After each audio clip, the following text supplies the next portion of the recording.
Lack of capacity is the inability to appreciate and understand what you're doing when you're signing a will or a trust.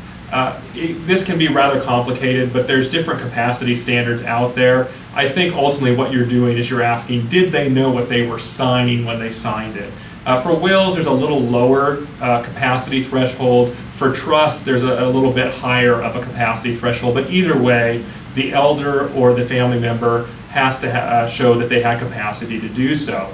Most of these cases are going to be driven by the medical records, so we're going to look at did they have a history of Alzheimer's? Did they have a history of dementia? Did they have a history of any type of mental deficits?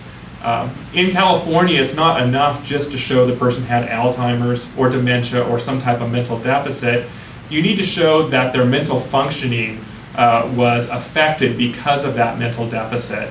It's a complex analysis, but really what you're doing is you're saying, look, they've got a mental disease, and that mental disease has taken their mental abilities to function away. And if you can show that in court of law, usually through an expert witness such as a psychiatrist or a psychologist, then you have to meet a certain burden of proof, and hopefully you're able to convince the court that that individual did lack capacity to undo that will or that trust.